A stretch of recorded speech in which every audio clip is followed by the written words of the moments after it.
Hi friends, അസ്സലാമു അലൈക്കും. എല്ലാവർക്കും നമ്മുടെ യൂട്യൂബ് ചാനലിലേക്ക് സ്വാഗതം. ഇന്ന് നമ്മൾ ചെയ്യാൻ പോകുന്ന ഒരു ചെറിയൊരു ഹെയർ ബാൻഡാണ്. വളരെ സിമ്പിളായിട്ട് ചെയ്യാൻ പറ്റിയ, വളരെ ചെലവ് ചുരുങ്ങിയ രീതിയിൽ ചെയ്യാൻ പറ്റിയ ഒരു ഹെയർ ബാൻഡാണ് ഇത്. അതിനുവേണ്ടി നമ്മളിവിടെ എടുത്തിട്ടുള്ള ബ്ലാക്ക് കളറിലുള്ളൊരു എലാസ്റ്റിക്കാണ്, റൗണ്ട് ഷേപ്പിലുള്ള എലാസ്റ്റിക്കാണ്. ഒരു 25 ഇഞ്ച് നീളത്തിലുള്ള എലാസ്റ്റിക്കാണ് എടുത്തിട്ടുള്ളത്. അതിലേക്ക് ഒരു സ്റ്റോൺ ഷീറ്റാണ്, പിന്നെ സ്റ്റോൺ ലേസ്, സ്റ്റോൺ ഷീറ്റ് എന്നൊക്കെ പറയാം.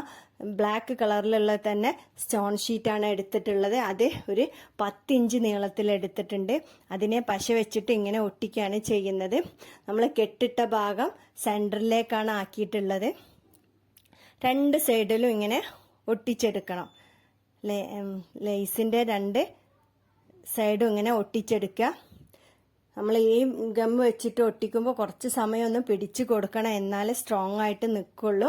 പിന്നെ കൂടാതെ ഒന്നും കൂടി സ്ട്രോങ് ആയി നിൽക്കാൻ വേണ്ടിയിട്ട് ഒരു ചെറിയ കഷ്ണം ഗിയർ വയർ, ഗോൾഡൻ കളർ തന്നെ ഗിയർ വയർ എടുത്തിട്ടുണ്ട്. 3mm തിക്നെസ്സിനുള്ള ഒരു ഗിയർ വയറാണ് എടുത്തിട്ടുള്ളത്. അതിനെ ഇങ്ങനെ ഒന്ന് ചുറ്റി കൊടുക്കുക. നല്ല ടൈറ്റാക്കി പിടിച്ചിട്ടൊന്ന് ചുറ്റി കൊടുക്കുകയാണ് വേണ്ടത്. രണ്ട് സൈഡും ഇതുപോലെ ഒന്ന് ചുറ്റി കൊടുക്കുക. ബാലൻസ് ഭാഗം നമുക്കൊന്ന് കട്ട് ചെയ്ത് അതിൻ്റെ എഡ്ജ് ഭാഗം ഉള്ളിലോട്ടൊന്ന് ആക്കി കൊടുക്കണം. ഇത്രയേ ഉള്ളൂ. ഹെയർ ബാൻഡ് സിമ്പിളായിട്ട് ചെയ്യാൻ പറ്റും. ഇത് പല കളറിലും നമുക്ക് ചെയ്യാം. ഓക്കെ, വീഡിയോ ഇഷ്ടപ്പെട്ട് കഴിഞ്ഞാൽ എല്ലാവരും ഒന്ന് ലൈക്ക് ചെയ്യുക, ഷെയർ ചെയ്യുക. ചാനൽ ഇതുവരെ സബ്സ്ക്രൈബ് ചെയ്യാത്തവരാണെങ്കിൽ ഒന്ന് സബ്സ്ക്രൈബ് ചെയ്യുക. Okay, thank